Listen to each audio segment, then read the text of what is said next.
इस शहर में रहना किसी कानून के खिलाफ नहीं था, लेकिन जिंदा बच जाना एक चमत्कार था। यहाँ लोग सिर्फ मारे नहीं गए, चुने गए, और जो चुना गया उसका नाम अगले दिन जिंदा लोगों की लिस्ट में नहीं होता था। ये कहानी किसी एक दिन की नहीं है। ये कहानी उन इंडियन शहरों की है जहां रहना ही एक धीरे चलने वाला मैसेकर था। और सबसे खतरनाक बात, जब ये सब हो रहा था, देश चुप था। सब कुछ एक अफवाह से शुरू हुआ, एक झूठ जो इतनी तेजी से फैला कि सच को सांस लेने का मौका ही नहीं मिला। पहला कत्ल हुआ, फिर दूसरा, फिर तीसरा, और फिर लोगों ने गिनना छोड़ दिया।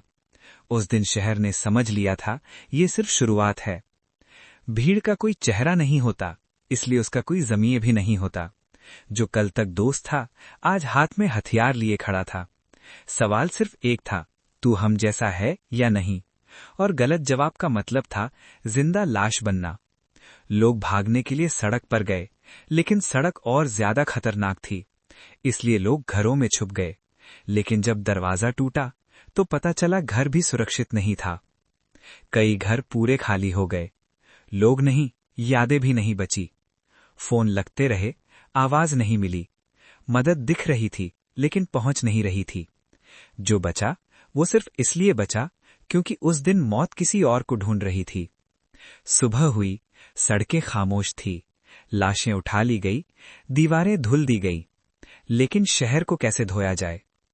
लोग वापस आए, लेकिन आंखों में एक ही सवाल था, अगली बार का नंबर किसका है?